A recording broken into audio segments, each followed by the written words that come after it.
o nosso tema é o tema central que está sendo abordado aqui. E a princípio, eu já queria dizer que a fala de Naldo é fundamental para o que a gente vai desenvolver aqui hoje. A espiritualidade, acho que pensou muito bem quando fez essa troca, né? Porque meu tema seria pela parte da manhã, mas por que eu digo isso? Vocês vão ver, e aqui eu vou me reportar a fala de Naldo. Quem não assistiu, eu recomendo, está gravado, né? Vai ser colocado na disponibilidade no YouTube para depois assistir a fala de Naldo. Porque ela dialoga todo instante com o que eu vou falar aqui hoje, né? Esse é um primeiro ponto que eu queria trazer. Quando a gente vai falar de ansiedade, de depressão, de suicídio, a doutrina espírita, de há muito, já previa esse momento que nós estamos vivendo. Eu vou já trazer uns dados aqui para vocês. Desde 1866, que os espíritos disseram a Allan Kardec que o sinal da transição planetária, né? Não sei se vocês se recordam, mas Jesus dizia, quando ele falava do juízo final, haverá guerra, rumores de guerra, pai vai brigar contra esposa, filho contra pai. Ele fica falando, né, das tempestades, dos cataclismos. Jesus fala de uma série de fenômenos que iria acontecer no momento da transição planetária, que é o momento que a gente chama do juízo, onde está sendo separado o joio do trigo. E os espíritos vão dizer a Allan Kardec o sinal característico da transição planetária. Não é guerra. Perceba bem que quando ele dizia, haverá guerras e rumores e guerras, mas ainda não é o fim. Mas ainda não é o fim. E o que é que assinala o fim? O fim o quê? Desse mundo materialista que Naldo descreveu muito bem aqui de manhã. O fim desse mundo preconceituoso, que não trata as pessoas como verdadeiros irmãos, mas sim nós estamos passando por uma crise, Naldo também tratou isso, da família humana. A família humana está se desestruturando. Ela está nesse caldo de transição planetária. E qual é a característica principal do modelo? Qual é o sinal que diz que a gente tem que mudar? O sinal é isso aqui, ó. Eles vão dizer. Ó. E como se não se operasse com bastante rapidez a destruição, os suicídios se multiplicarão em proporções inauditas, até entre crianças. É o que nós estamos vendo. Crianças se suicidando. Não estou falando de adolescente, não. Estou falando de criança. 6, 7, 8, 9. E a loucura, essa expressão, a loucura, é tratada como as enfermidades mentais. De todas as ordens, os transtornos mentais, né? Tem os mais graves, tem os menos graves. Aqui, nessa época de Kardec, não se catalogava ansiedade, transtorno bipolar, esquizofrenia, depressão, isso não existia, né? Existia, eles chamavam tudo de loucura. Eles dizem que jamais terá atingido tanta quantidade de homens que mesmo antes de morrerem estarão riscados do livro da vida, ou seja, a pessoa que perdeu o sentido pela vida. A depressão, por exemplo, que é o clássico dos transtornos mentais. Então, altos índices depressivos, altos índices de suicídio, mostra que o modelo materialista precisa acabar. Porque se não acabar, quem não acabar com ele, se destrói. A gente chegou num nível de evolução que a gente precisa mudar a forma. Aí aqui, ó, eu vou trazer para vocês, para trazer o quadro atual. Isso é o último relatório da Organização Mundial de Saúde, né? Do ano passado, 17 de junho do ano passado, né? World Mental Health Report. É um relatório mundial sobre a saúde mental. Esse é o maior que foi feito nos últimos tempos. O que é que eles dizem? 1 bilhão de pessoas vivem com algum transtorno mental. Ou seja, de cada 8 habitantes, a gente tem 8 bilhões de habitantes, né? Então, de cada 8 pessoas numa sala, um um transtorno mental, segundo a Organização Mundial de Saúde. Quantos nós estamos aqui? Então, eu estou diante de uma plateia que várias pessoas aqui podem ter, inclusive eu, que posso não ter sido diagnosticado. Mas, enfim, a gente vai se aprofundar um pouco sobre isso, né? 1 em cada 8. E quem atinge mais quem o transtorno mental hoje? Os adolescentes. Naldo pontuou isso aqui muito bem. Por quê? Porque é a cultura que está sendo ensinada para eles e eles já vêm no outro modelo de leitura. Essa turma que está encarnando agora, dos anos 2000 para cá, eles vêm para uma nova era. A gente precisa ensinar esses meninos, essas crianças, o paradigma espiritual. Porque se ensinar o material, eles vão morrer. Perceberam o que eu disse aqui? Se ensinar o paradigma material, eles não vão dar conta. Eles clamam, os nossos jovens clamam por espiritualidade. Por espiritualidade. Por isso que eles são os mais atingidos. E aí os números de depressivo, 332 milhões, e a ansiedade, 264. Né? E esses índices aumentaram 25% com a pandemia, que é esse dado que eu trago aqui, ó. 26 mais propriamente a depressão e 25 a ansiedade. Então veja aqui, ó, quem é bom de matemática, 332 mais 25%, dá quase 400 milhões de pessoas aqui e mais de 300, ou seja, é 800 mil pessoas, milhões de pessoas no mundo com transtorno mental. Com transtorno mental, né? E aí o suicídio, eu não vou nem me alastar, como vocês sabem, não vou me deter nisso, mas é há uma pandemia silenciosa, né, de suicídio, derivado disso. E hoje, e aí é interessante, eu vou trazer uma abordagem científica aqui para vocês, e a razão, uma das principais razões é essa. Por que o mundo está acordando para a saúde mental?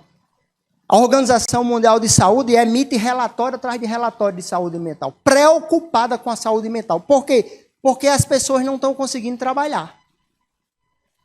Quando não há trabalho, não há riqueza. Se não há riqueza, aí começa a preocupar as pessoas, porque o paradigma é o paradigma da riqueza, do materialismo. Se cai a arrecadação, se cai o dinheiro, então vamos estudar para ver como é que a gente muda isso. Aí eu vou mostrar para vocês que não é mais o espiritismo que está dizendo que a gente precisa de espiritualidade. Quem está dizendo é a medicina já. Tudo que eu falar do espiritismo que eu vou falar, trazer relatórios, pesquisas médicas que compram. É a medicina que está dizendo. Por quê? Porque eles já tiraram os novos fora. De que sem espiritualidade nós adoecemos, individual e coletivamente. Esses são os dados.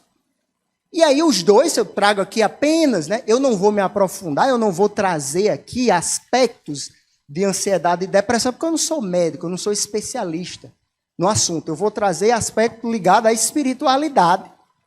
E naturalmente, como eu estudei o assunto um pouco, a gente vai trazer alguns relatórios, algumas pesquisas científicas, como eu disse a vocês, com amparo na Organização Mundial de Saúde. A ansiedade é um transtorno de humor. Aqui são 2 transtornos de humor, né? Porque o que acontece? O nosso humor é natural variar. Não tem ninguém que em algum dado momento não possa estar num processo de ansiedade ou num processo de depressivo. Um estado ali, um momento, depois de um luto, de uma perda, você perde o emprego, você passa por circunstâncias que deprimem o seu estado emocional. É natural isso, o luto faz parte. O problema é quando, por exemplo, você começa a viver com medo, inseguro, inquieto, se preocupando demais com o que você não sabe nem se vai acontecer, que é a antecipação.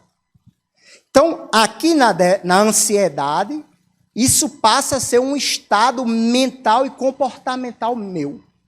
E eu também posso avançar para um estágio de vazio existencial, perda de propósito, perda de prazer por tudo. O que antes me dava prazer, eu não tenho mais prazer.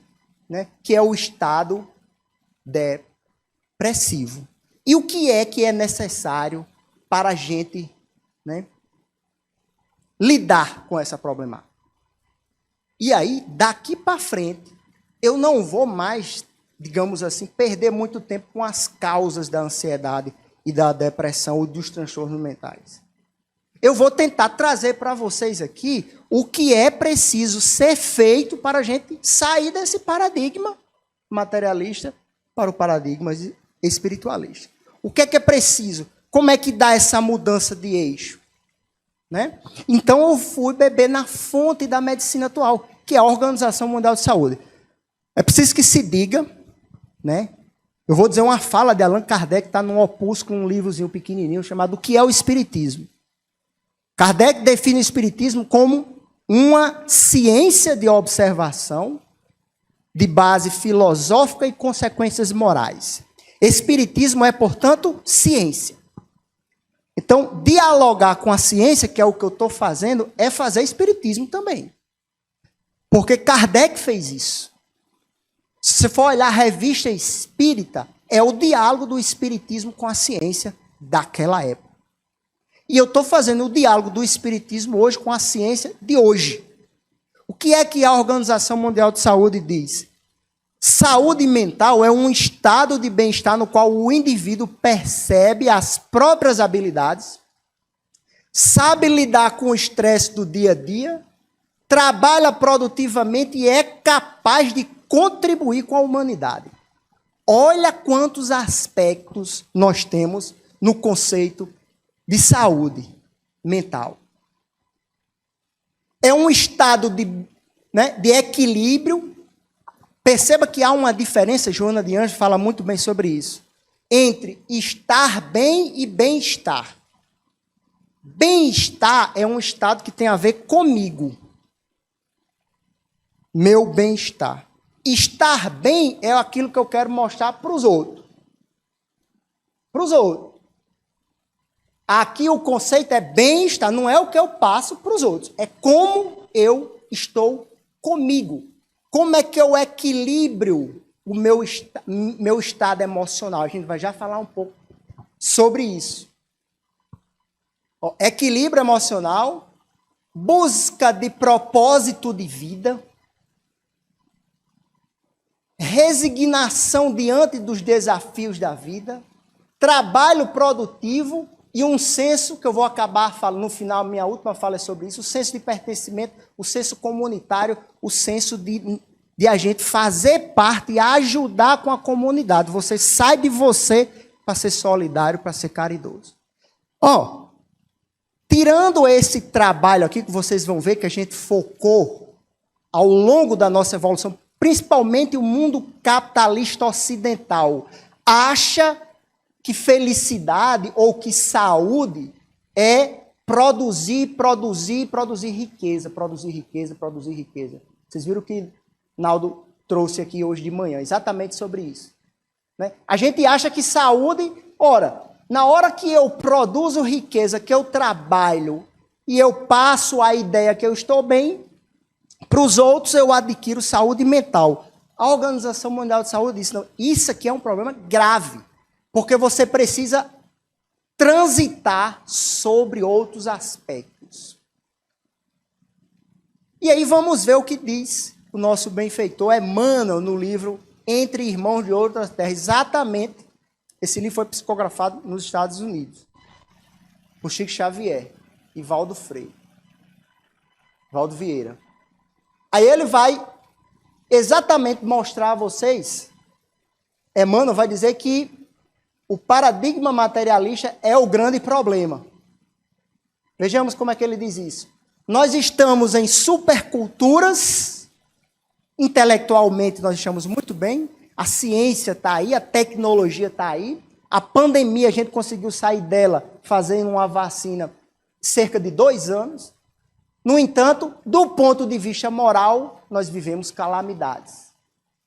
Entre os povos mais adiantados do planeta, diz Emmanuel, avançam 2 calamidades morais, filha do quê? Do materialismo, que é tudo aquilo que Naldo mostrou hoje de manhã. Foco no poder, no prestígio, no sucesso das redes sociais, o foco no prazer, né? Nós confundimos prazer com felicidade, eu repito aqui. Prazer é fugaz.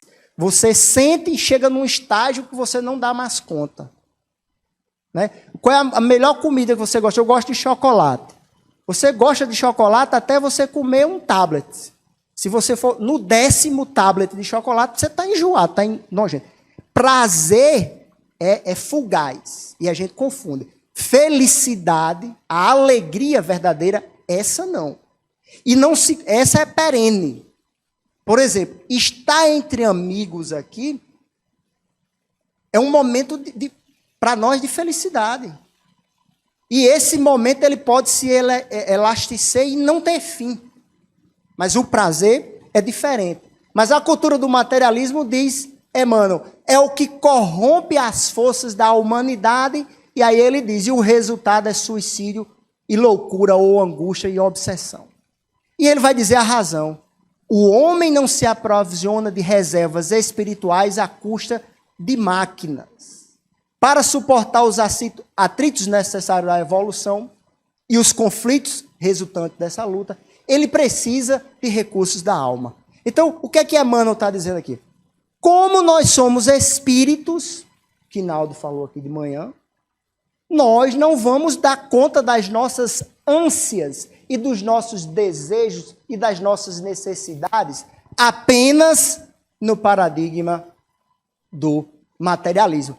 Há lutas regenerativas a avançar. Nós precisamos de recursos espirituais. E aí o que é que a ciência já está dizendo? Que aquele relatório da Organização Mundial de Saúde foi com base nessa pirâmide aqui, a pirâmide de Maslow. O que é que ele diz? Os estados de necessidade humana.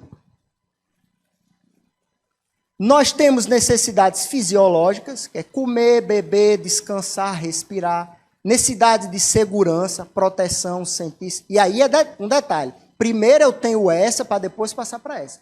Eu primeiro preciso atender. Por exemplo, eu com fome eu não vou nem pensar em segurança. Depois da segurança, relacionamento.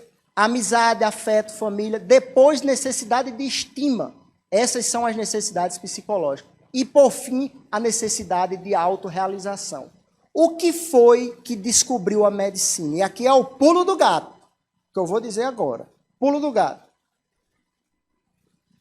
O materialismo atende essas duas necessidades de baixo. A riqueza, o poder, o dinheiro, o prestígio, o conforto, só atende essas duas. Relacionamento, estima e autorrealização é espiritualidade. Esse é o pulo do gato. Esse é o pulo do gato. Não tem como você se completar sem a espiritualidade. Herbert, espiritualidade é espiritismo? Passa longe. Herbert, espiritualidade é religião? Também não. Vocês viram que o nosso irmão acabou de... O relato que acabou de ser dito. Passa longe. Eu prefiro um ateu digno do que um religioso hipócrita. Passa longe. Então, o que nós estamos carecendo é de espiritualidade. Aí eu trago uma pesquisa dos Estados Unidos, essa é uma das pesquisas mais citadas hoje, em termos de relação de saúde e espiritualidade. Ela vai dizer o seguinte, ó. À medida que o ser humano vai ficando cada vez mais rico, aqui é o PIB dos Estados Unidos, olha como é que vem crescendo nos últimos anos, né? O PIB é o Produto Interno Bruto dos Estados Unidos. Cresce o Produto Interno Bruto dos Estados Unidos, mas vocês vão ver, esses bonequinhos eu vou já explicar o que é. O grau de felicidade, ó, não se altera. Se viu que você pode trabalhar, o trabalho produtivo é importante? Vocês viram que era um dos pilares. No entanto, quando você produz e atinge as suas necessidades básicas, você atende as suas necessidades de se alimentar, se vestir, de ter um lugar para dormir, de ter um mínimo de segurança, a riqueza não mais interfere mais. Como não mais interfere, aqui, ó, 5 mil ele fica feliz, de 5 para 50. Depois passa 50 milhões, e aí o estado da pessoa não se altera. Essa pesquisa mostrou o seguinte, que se você focar muito em riqueza, o que vai acontecer é isso aqui, ó, burnout, que é a síndrome da atualidade. Verificaram nos Estados Unidos que 550 milhões de dias de trabalho são perdidos anualmente nos Estados Unidos por conta do estresse no trabalho. Isso gera um custo de 500 bilhões por ano. Perceba bem, ó, 77% dos funcionários americanos afirmam já ter passado por um quadro de burnout no emprego atual. O que é que esse dado mostra? Burnout é exatamente o esgotamento no trabalho. Eu estou trabalhando, para mim, o trabalho passa a ser a coisa mais importante, porque eu preciso pagar minhas contas, eu preciso fazer, eu preciso me destacar, eu preciso ser o primeiro. Lembra que eu disse que a minha palestra vai dialogar com a Adinaldo? Aí eu entro no processo de esgotamento. É cobrança. Eu me cobro tanto que eu entro num estado. Por quê? Porque nós não somos só isso. Nós não só precisamos de riqueza, não, do materialismo. Nós somos espírito. E espírito precisa de relacionamento. É o que eu vou já entrar agora. Aí aqui, ó. Quem é que mais sofre no mundo hoje, burnout? Que é o esgotamento do trabalho. É como se você estivesse querendo matar a sede tomando água do mar. Vai matar? Não vai. Você pode triplicar o seu patrimônio, você pode ser a pessoa que tenha mais sucesso na vida, mas você não vai aplacar uma sede de espiritualidade que está dentro de você. Que eu vou já mergulhar nela aqui para vocês entenderem o que é espiritualidade, efetivamente falando. É a água. Quem beber dessa água, jamais. Aí o burnout atinge mais quem? Os jovens. Quem mais está hoje na atualidade sofrendo são os jovens. E a razão eu lhe disse a vocês. Eles vieram para o processo de espiritualização e nós ainda estamos no paradigma do sucesso, do ter, do querer, de ser o melhor.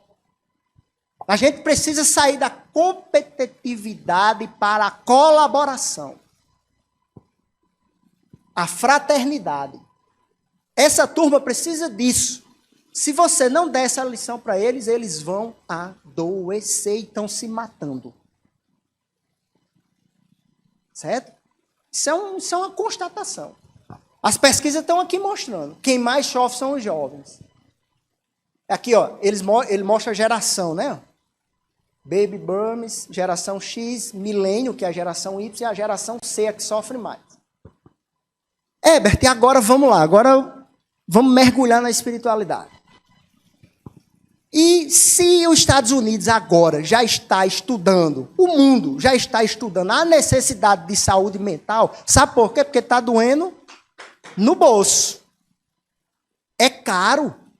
Quem é empresário aqui, quando o pessoal falta, você vê o custo que é a falta de uma pessoa. Só que as pessoas estão depressivas e não estão conseguindo ir trabalhar. E aí? Aí começaram a estudar o fenômeno. A gente tem que estudar para encontrar um ponto onde as pessoas ficam felizes e possam viver e não se matar. Então, o que é que importa? O que é que geralmente, o que é que definitivamente impacta na vida humana, na qualidade de vida? Esse é o maior estudo. Aqui, ó. Lições do estudo mais longo de felicidade do mundo. Aqui nessa obra tem um resumo, que é Robert Wanger. Ele é o atual diretor desse estudo de Harvard, universidade, uma das universidades mais respeitadas do mundo. Eles começaram estudando 700 pessoas, do berço até hoje. Tem gente com 80 anos. Esse projeto já tem 85 anos. Portanto, tem gente, se tiver vivo, está com 85 anos. Eles estudando a qualidade de vida dessas pessoas. E aqui, por exemplo, nesse estudo, tem presidente americano, como também tem o Gari. Eles estudaram tudo para ver o que é que de fato impacta. O que é que impacta na qualidade de vida humana e o que traz estabilidade emocional para as pessoas. O que é? Né? O que é que faz se ter uma vida boa? Olha o resultado. É o dinheiro? Não. O dinheiro, as pesquisas mostram que até você atingir as necessidades básicas, que é comer, se alimentar, se vestir, ter segurança, ele impacta. Né? Eu até brinco com o Dano. Eu digo, Dano, o dinheiro traz felicidade? Esse dia eu estava conversando com ela. Traz. Ele traz felicidade para quem sai da zona de miserabilidade para uma zona mínima digna. Eu cheguei na dignidade, minha dignidade foi respeitada, ele, daqui para frente, não impacta mais em absolutamente nada. Então, ele é importante até aqui. Daqui para frente, não. E o que é que impacta daqui para frente? É a pirâmide de Maslow. É a espiritualidade. Olha o que é que o estudo vai dizer. Qualidade de relacionamento é o principal indicador de nossa felicidade e saúde à medida que envelhecemos. Relacionamento. E aqui, ó, eu vou dar um dado para vocês. Eu gosto muito de dizer essa frase. Qual é, digamos assim, o slogan da doutrina espírita? Alguém sabe dizer assim, a máxima da doutrina espírita? Pois é. Essa caridade, meus irmãos, quando você vai mergulhar nela, não tem nada a ver de dar nada a ninguém. Não tem. Tem a ver com qualidade do relacionamento. Qualidade do relacionamento. Vamos lá para a questão? Benevolência para com todos. Fazer o bem para as pessoas, indistintamente. Não é só os que estão perto, não. Indulgência para com as imperfeições alheias. Relacionamento. Perdão das ofensas. Relacionamento. Portanto, o que é que impacta a nossa saúde mental? Relacionamentos. Então, a forma como o Naldo trouxe, competitiva e de exclusão na qual nós estamos inseridos, paradigma individualista, esse mata. Enquanto que, no paradigma da cooperação, da unidade familiar, do perdão, da compreensão, da misericórdia, das amizades, dos bons relacionamentos, eu ganho qualidade de vida. O estudo mostrou que o desequilíbrio das nossas emoções... O que é que eles disseram? O que foi que eles descobriram, né? Que problemas todo mundo... Né? Aqui está com mais de 2.000 pessoas já analisadas. Inclusive, já entrou na fase dos netos sendo estudado. Começou da criancinha, né? Aí depois ele teve filhos, os filhos dos filhos, e está estudando todo mundo. O que foi que eles perceberam? Que quando a gente tem alguns dissabores, alguns impactos, o que é natural da vida, são as vicissitudes da vida. A vida sempre vai apresentar para você algum estresse. Se eu ficar com esse estresse para mim, eu não dou conta. Eu vou viver num estado de alerta. E aí o que é que as pessoas que têm bons relacionamentos fazem? Pedem socorro e distribuem a atenção. Porque conseguem fazer o contraponto nos bons relacionamentos que têm. É isso que o estudo comprovou. Então, se eu vivo numa individualidade, esse estudo tem um dos ramos desse estudo, que ele é grandiosíssimo. Diz o seguinte, olha a constatação. A solidão é pior do que fumar 15 cigarros por dia. Vocês já sabem o efeito de fumar 15 cigarros por dia. Pois é, ser solitário, não ter com quem dividir bons momentos, não ser fraterno, solidário, não tolerar, ser muito duro com as pessoas, né? Não fazer o bem, querer a maldade, a maledicência. Essa individualidade adoece. Isso não é... Aqui parecem os espíritas falando, né? Eu não estou falando, não. Eu estou falando de ciência. Você quer um doutor de Harvard. É o estudo mais respeitado que tem de qualidade de vida do mundo. Ciência. Então, aí eles vão mostrar o seguinte. Então, quando me chega uma situação estressante, que vai chegar, viu? Herbert, mas eu passei por um problema essa semana e graças a Deus resolvi. Pronto, resolveu, se prepare porque vão vir outros. Porque a vida é isso. Nós estamos aqui, é uma das questões do Livro dos Espíritos. Nós estamos aqui para enfrentar desafios. É para enfrentar. Então, quando chega o desafio, eles perceberam que as pessoas que têm bons relacionamentos, que são fraternos, que são solidárias, que têm vários núcleos de pertencimento, é a relação de 10% e 90%. Não, na verdade, aqui é o seguinte. Essa parte é tudo que nos acontece, 10% está no campo, está fora do nosso domínio, está no campo das emoções. Enquanto 90% é a resposta que você vai dar, está no campo dos sentimentos. Isso aqui é um dado curioso, é tipo assim, você bota duas pessoas numa situação estressante, a mesma situação, cada uma vai responder diferente, porque vai depender do grau de sentimento, de equilíbrio que uma tiver em relação à outra. E o acontecimento em si tem um impacto apenas de 10% na vida de qualquer um. Então, tipo assim, se eu perder uma pessoa muito próxima a mim, eu tenho uma reação. Tem outra pessoa que, se perder, tem uma reação completamente diferente. E a perda foi a mesma. Então, tudo depende da forma como a gente responde. E aí, o que é mais bacana do estudo é que ele fala do conceito de aptidão social. Eles descobriram que, igual nós cuidamos do corpo, nós precisamos cuidar do relacionamento. Porque relacionamento, se não for cuidado, também adoece. Isso é um achado de pesquisa, dessa pesquisa. Então, eu com minha esposa, você com sua esposa, está se relacionando? Precisa cuidar. Porque isso é que vai lhe fortalecer para lhe dar equilíbrio. Se você deixar a coisa descambar, acabou o diálogo, eu estou falando aqui no relacionamento conjugal, mas isso aqui é para qualquer outro relacionamento. Se você deixar a coisa descambar, o relacionamento vai enfraquecer e ele pode se intoxicar e ele pode vir a ser finalizado. Então, o estudo mostra que é importante tanto cuidar dos relacionamentos, ele chama de energizar as relações, como construir novas conexões. Herbert, e essas novas conexões é o quê? Ampliar o seu raio de relacionamento. Por exemplo, Herbert, mas eu sou uma pessoa que eu tenho poucos amigos. Você tem porque quer. Por que eu estou dizendo isso?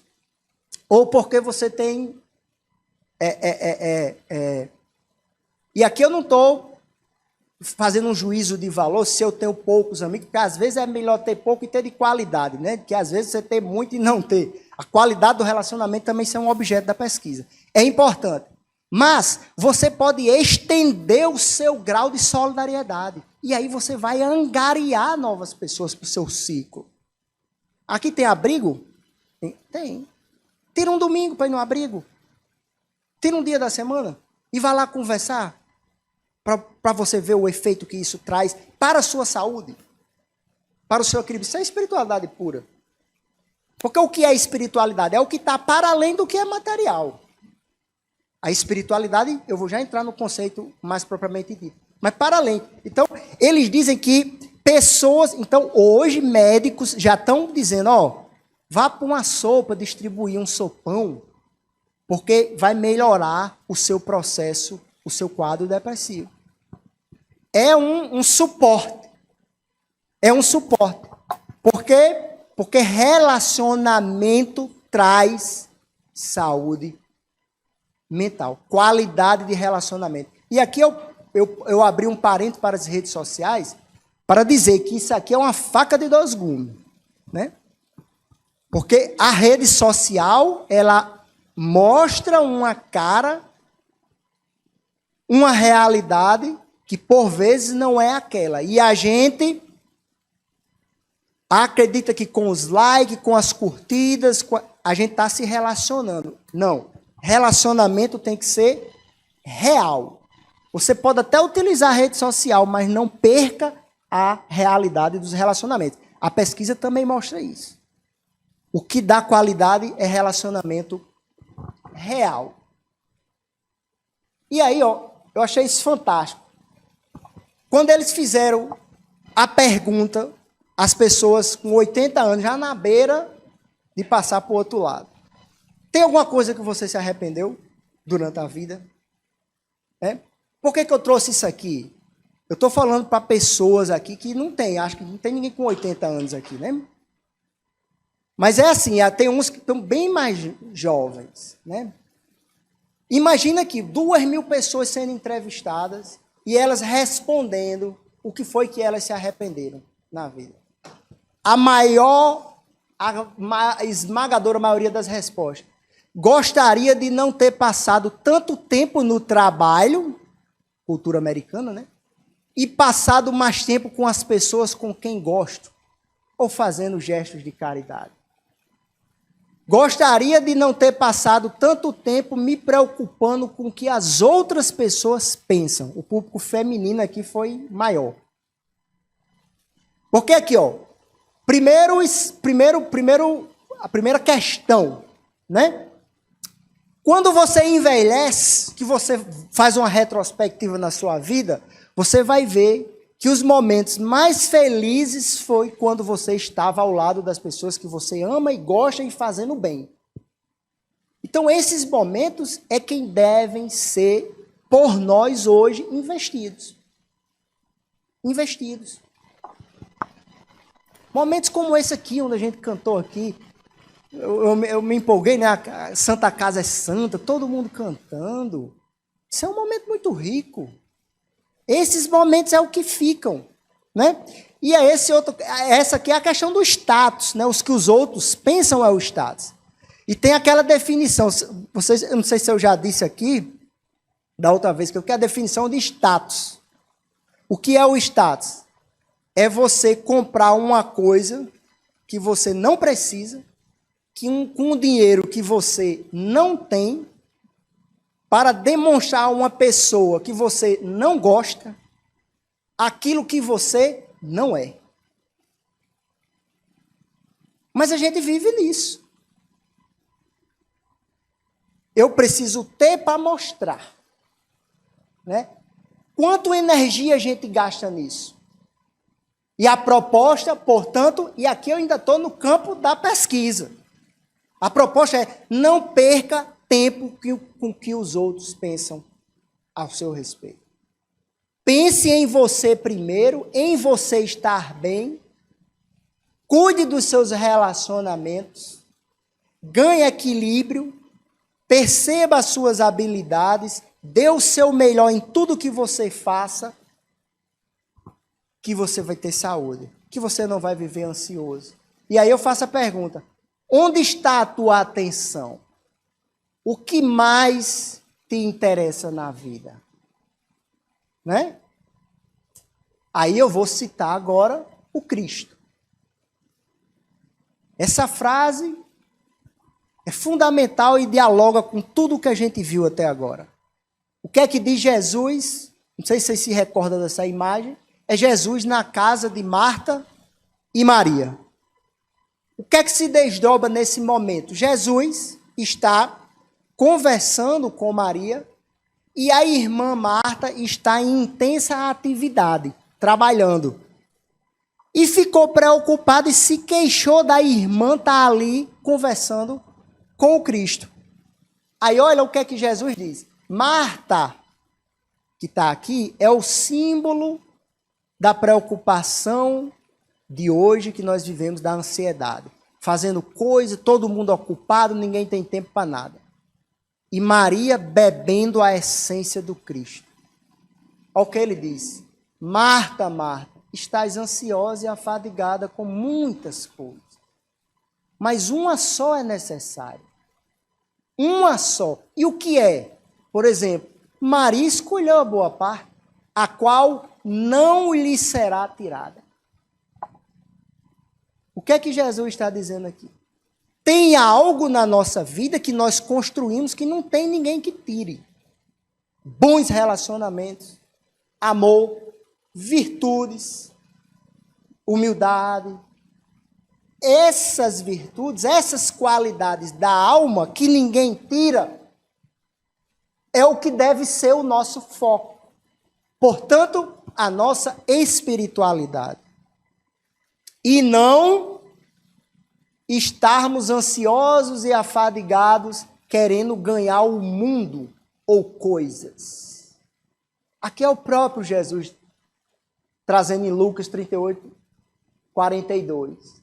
No Sermão da Montanha, ele vai dizer, ele sabia que a humanidade, como o Naldo citou aqui no início, ele sabia que a humanidade ia encontrar esse momento de tensão que nós estamos, de excesso de preocupação que nós estamos tendo na atualidade. Aí ele diz, ó, não andeis ansiosos pela vossa vida, quanto ao que há vez de comer ou beber, o materialismo, nem com a veste do corpo, seja com as aparências.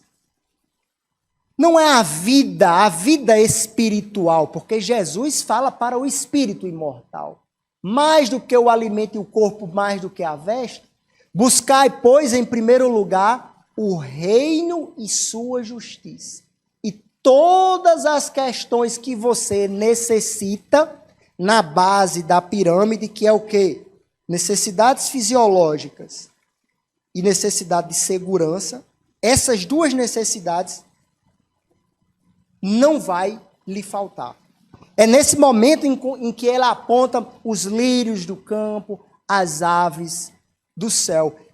Deus está dizendo, eu vou cuidar de você do ponto de vista material. Do ponto de vista material, quem cuida sou eu. E qual é a sua parte? A sua espiritualidade. Aí é com você. A sua espiritualidade é com você. Só você faz. Ele não força. Mas é nossa tarefa, aqui enquanto encarnados, cuidarmos. Herbert, você está mandando eu negligenciar? Não. Não estou mandando você negligenciar o seu materialismo, as suas questões materiais. Não, você pode ter. Por exemplo, a gente tem um projetor aqui, um computador, isso custa, tem dinheiro, tem um ar-condicionado, alguém está pagando a conta da energia aqui. Então, é preciso sim.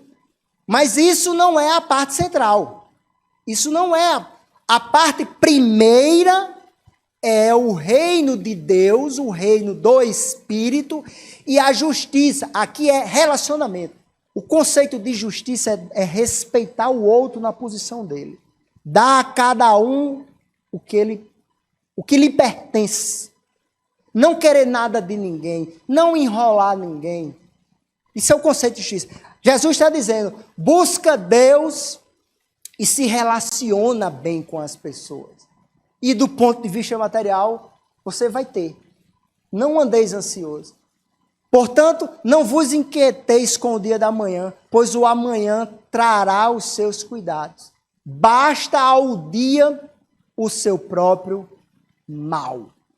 Essa frase de Jesus, ela tem sido relida na atualidade, e aí eu recomendo, se você olhar no YouTube, um vídeo de Haroldo Dutra Dias, que está estudando o campo da psicologia. Ele está se formando em psicologia e faz doutorado em neurociência. Ele já está bem avançado. Ele vai falar sobre ansiedade. E se você pegar o vídeo de Haroldo de 1 hora, você resolve com essa frase aqui. Porque o que é a ansiedade? Né? Ele mesmo diz isso. O que é a ansiedade? É eu antecipar os problemas. Eu querer resolver de antemão algo que a maioria das vezes não está no meu controle, porque sequer existiu. Esse é o problema. Aí Jesus diz, olha, você vai ter problema. Vai ter, porque você está aqui para ter problema. Ele diz, o mal vai aparecer. O estresse vai aparecer. Vão vir os problemas. No entanto, você deve fazer um de cada vez. Chegou a demanda, responda na medida das suas possibilidades e o resto entregue a Deus. Foi a mensagem que abriu hoje de manhã aqui o exórdio, que abriu a nossa fala. Entregar as nossas angústias ao Pai. E você, faça o que está ao seu alcance e entregue a Deus. Aí a gente vai para Allan Kardec, né? O Evangelho segundo o Espiritismo. O codificador, quando vai tratar dos processos de adoecimento mental, ele traz a calma e a resignação adquiridas da maneira de como eu considero a minha vida terrestre. Será que eu estou considerando a minha vida terrestre como Marta, agoniada e querendo abraçar o mundo? Não vou dar conta. Porque basta uma confiança no futuro, dão ao espírito a serenidade, que é o conceito que a Organização Mundial de Saúde chamou de estado de bem-estar. Kardec vai dizer, esse estado de bem-estar, ele é alcançado mediante resignação e de acordo como nós encaramos a vida na Terra, né? Eu trago essa imagem aqui, né, que mostra no meio de um asfalto quente. Qual o propósito dessa planta? Ela não se preocupou com o sol, com o que estava em volta. Ela deu o melhor dela. Ela deu o melhor dela. É isso que importa. É a gente dar o nosso melhor. Em tudo, em tudo. Seja o melhor marido, seja a melhor esposa, seja o melhor cidadão, seja o melhor filho, seja o melhor pai, né? Agora, não é para você se comparar a ninguém, é para você vencer a si mesmo. É a autorrealização da pirâmide de Maslow. E esse equilíbrio, diz Kardec, você tem que sair do paradigma material, como eu disse, para o espiritual. E aqui, eu diria que aqui é um dos pontos chaves para compreender, que a gente já começa a encaminhar aí para os 10 minutos finais. O que acontece? O que é que eu poderia ter trazido aqui 1.500 estudos mostrando o efeito que a espiritualidade causa no tratamento de ansiedade, depressão ou de qualquer outro transtorno mental. No entanto, eu só vou trazer o conjunto da obra através desse esquema que eu vou trazer. Trazendo o conceito de coping. Né? O que é o coping?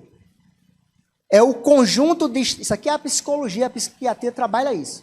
É o conjunto de estratégias cognitivas e comportamentais utilizada pelos indivíduos com o objetivo de lidar, manejar ou adaptar-se a demandas internas ou externas que surgem em situações de estresse. O coping mede a resposta que nós damos aos dramas, aos estresses da vida. E aí os estudos que vão mergulhar na espiritualidade, eles dizem o seguinte, a espiritualidade é fator fundamental porque traz uma estratégia de resposta incrível. E aí, por exemplo, aí eles vão estudar pessoas que estão no leito de morte.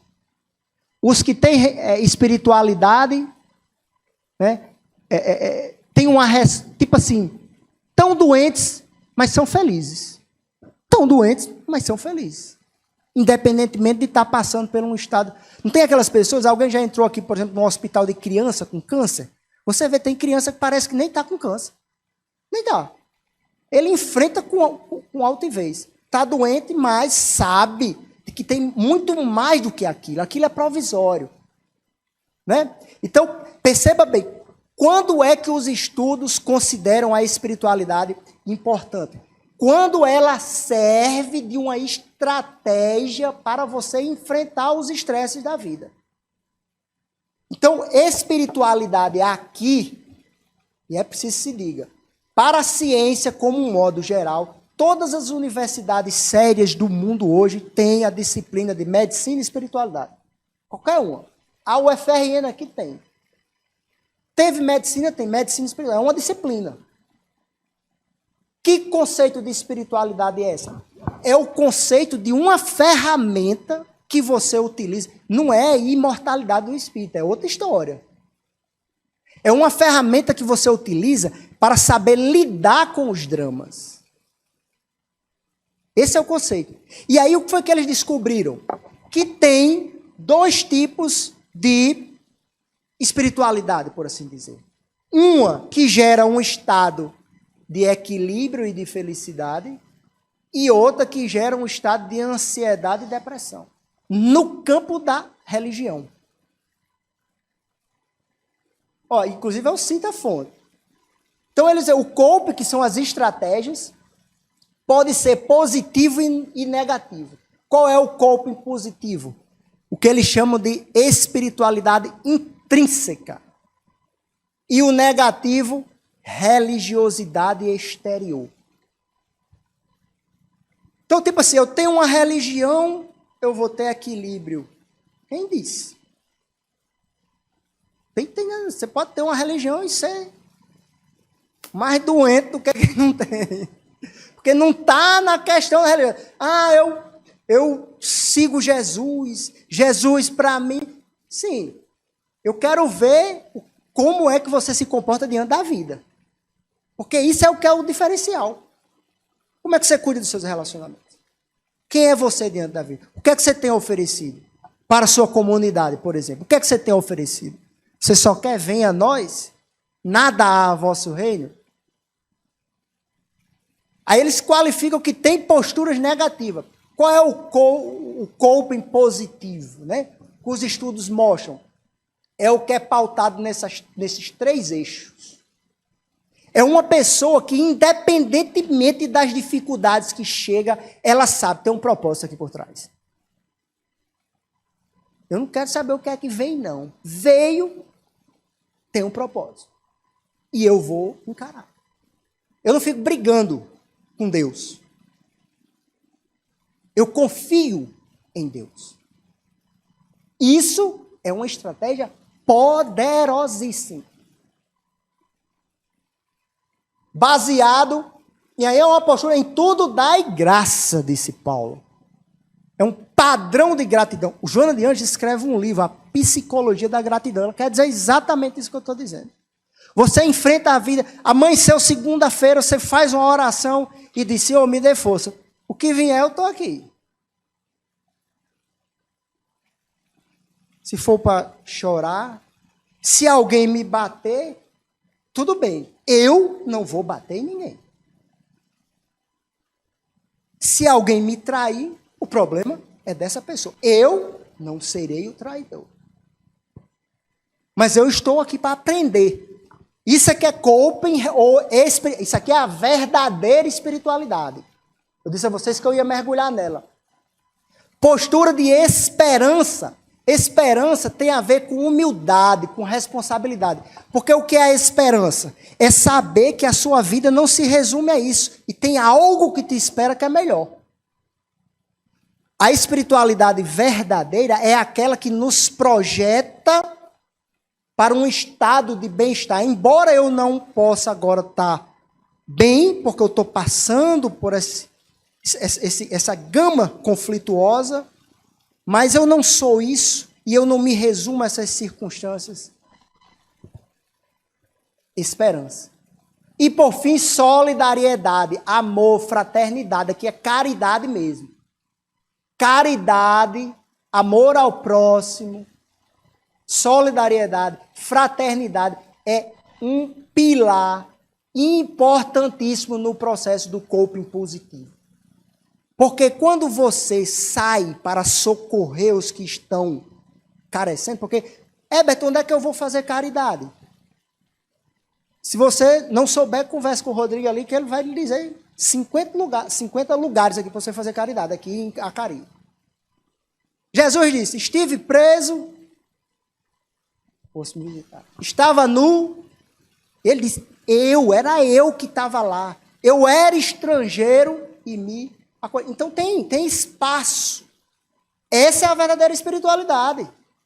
Isso é o que os estudos mostram. Quem é solidário jamais está solitário. E o solitário é como se fumasse um maço de cigarro. Não é um maço, não é 15 cigarros por dia. Eu quis só dar um efeito na fala. Quem é solidário jamais se sentirá totalitário. Olha o poder da espiritualidade. E isso aqui vai transformar o mundo. O problema é que as pessoas não acordaram a isso. A gente ainda está pregando Jesus como se fosse apenas a revelação do Evangelho. A ciência já vem estudando Jesus e já está dizendo que a salvação é Ele. Está nele, no que Ele ensinou. Aí aqui, só para complementar, religiosidade do corpo negativo, intolerância, os fundamentalistas. Tem gente que mata e entra em guerra em nome de Deus. Tem ou não tem? A intolerância, eu estou salvo e você está no inferno. Isso é terrível, porque você divide. Isso é terrível. Com base num Deus que pune. Por exemplo, chegou o problema, não é Deus me pune. Deus não pune ninguém não, gente. Deus é duplo. Deus é amor. Deus é misericórdia. A gente é que não está entendendo. Mas Deus é amor, Deus não pune. Então, essa ideia do Deus punitivo, que traz culpa, intolerância religiosa ou fundamentalista, e isso gera, né, é o coping religioso negativo, ou espiritualidade que é negativa, digamos assim. Ok? Aí eu vou citar apenas esse texto aqui, ó. Professora, doutora, psicóloga, né? Janaína Siqueira, do Núcleo de Pesquisa em Espiritualidade e Saúde da Universidade Federal de Juiz de Fora, aqui no Brasil. Esse estudo é do ano passado. Ela estudou 100 pacientes com mais de 1 ano de hemodiálise. Hemodiálise, vocês sabem, não é fácil. É 3 vezes num leito, você para filtrar o seu sangue, porque você não dá conta mais. Eu estou citando só esse, eu poderia trazer vários outros estudos. Qual foi o resultado dessa pesquisa? Ela observou que não era o grau da doença que dava o estado melhor ou pior da pessoa. O estado emocional. Ela mede aqui o grau de qualidade de vida. Aí você diz, mas uma pessoa que está numa hemodiálise há mais de 1 ano tem qualidade de vida? Esse estudo diz que sim. Como? São as pessoas que encaram essa doença com o coping positivo. São pessoas solidárias, amorosas, cheias de esperança, fé e têm uma postura de gratidão diante da vida. E a doença? É igual perguntaram a Chico Xavier uma vez. Hebe, né? Hebe pergunta, no finalzinho, uma das últimas entrevistas dele. Chico, como é que você estava? Ele já cego de um olho, já totalmente, né, mal conseguia ter a força para falar. Aí ele disse, minha filha, o meu corpo não está lá essas coisas todas não, mas eu estou muito bem. Está num leito do hospital, é hemodiálise, é o quê? Um câncer? Isso é o problema do corpo. Eu vou enfrentar isso. Para se ter essa postura diante da vida, é preciso ter espiritualidade. É preciso cuidar de relacionamento, cuidar de pessoas, amar pessoas, perdoar as pessoas, ver o lado bom das pessoas. Quem tem isso na vida, enfrenta um câncer com altivez. É você que está dizendo isso, não, foi a doutora Janaína Siqueira, do Núcleo de Pesquisa Espiritualidade e Saúde da Universidade. Tem tantos outros, que é a resiliência emocional diante da vida. Tudo a ver com espiritualidade. E aqui, ó, esse é um dos últimos livros publicados sobre ciência da vida após a morte na academia. Ó. Essa editora aqui, ó, Springer, é a revista, uma das revistas espíritas mais famosas do mundo. Médica.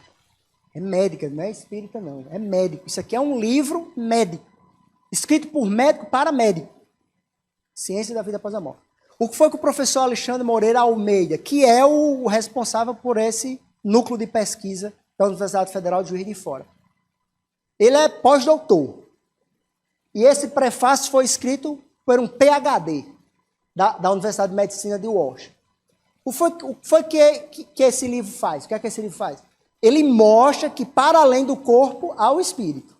Aqui é o conceito de espiritualidade à luz da imortalidade da alma. Esse artigo, foi um artigo e virou um livro, né? Está extremamente bem festejado na comunidade científica. Por quê? Porque ele faz um compêndio de 150 anos de estudo no campo da espiritualidade. 150 anos. E mostra os hercúleos trabalhos, inclusive no campo da mediunidade. Como é que o cabo escreve para além túmulo com a terceira série? Isso aqui está nesse livro. É um dos pilares, mas ele faz 150 anos do apanhado. O que é que esse livro, né, conclui? Aqui é o professor Robert Klinger. Ele não é espírita. Parece um texto de Emmanuel, mas não é. Olha aqui, ó. Este livro pode fornecer um antídoto esclarecedor para o ceticismo cego, que distorce o bom senso. Ele não está falando de religião, é bom senso. Com tanta frequência nas sombras generalizadas da sociedade contemporânea.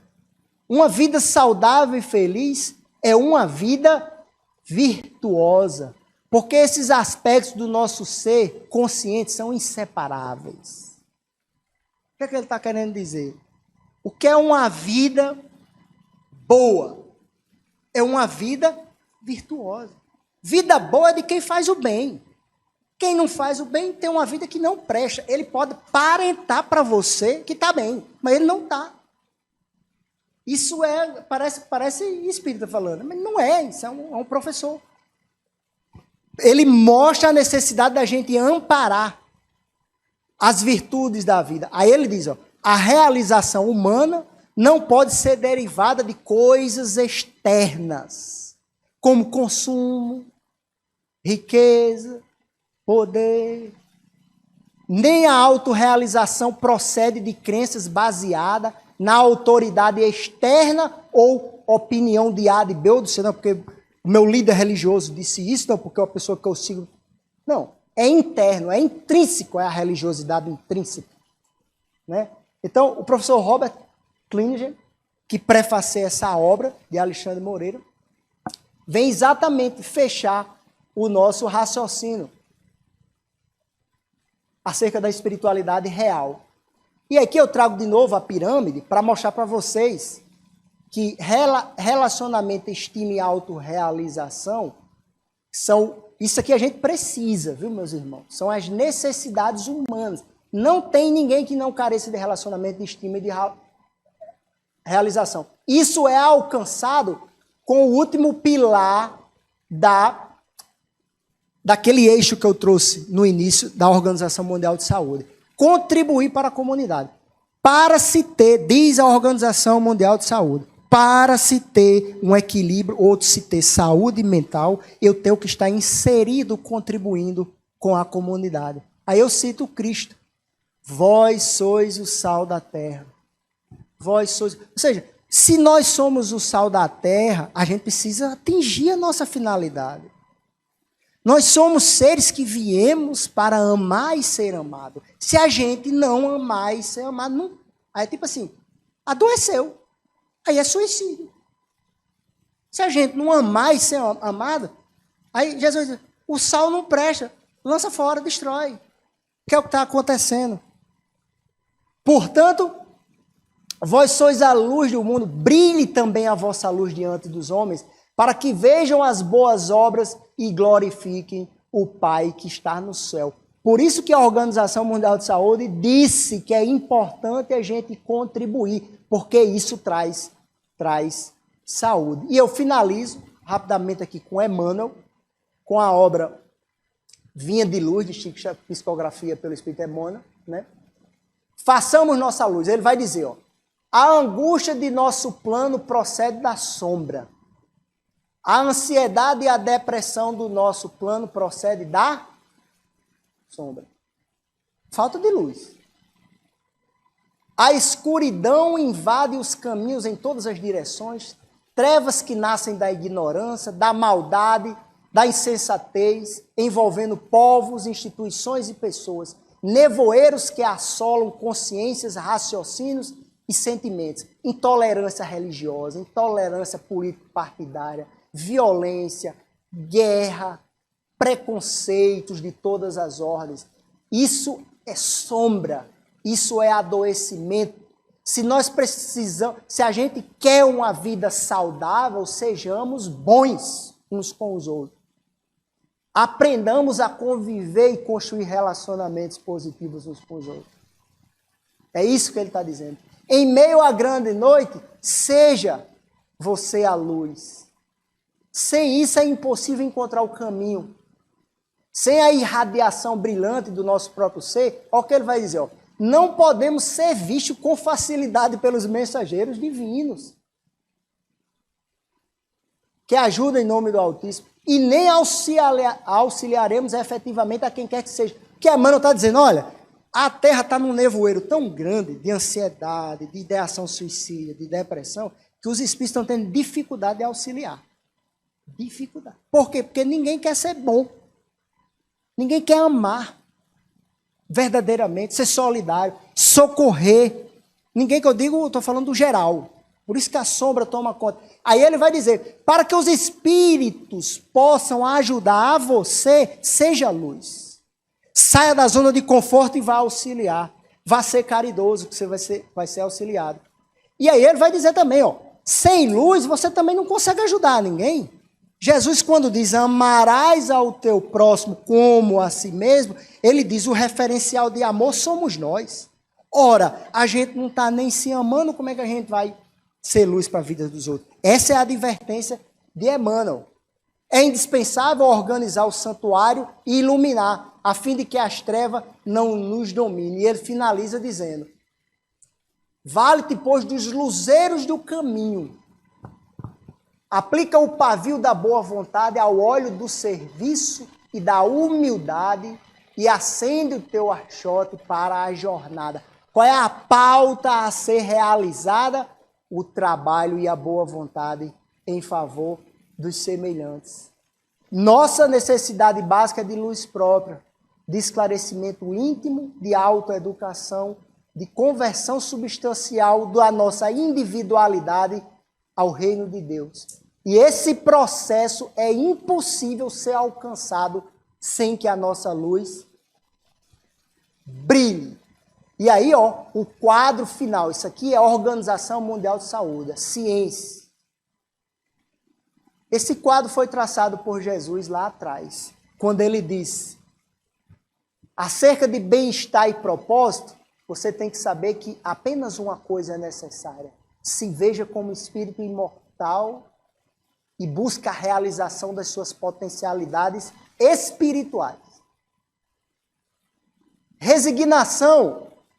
Buscai primeiro o reino de Deus e a sua justiça, porque o mal, a cada dia, não se preocupe com o mal, ele vai vir de todo jeito, os desafios. Mas o seu foco é o reino, o seu foco é o reino. Pertencimento, trabalho produtivo. Brilha a vossa luz diante dos homens, para a glória de Deus. Vós sois o sal da terra e a luz do mundo.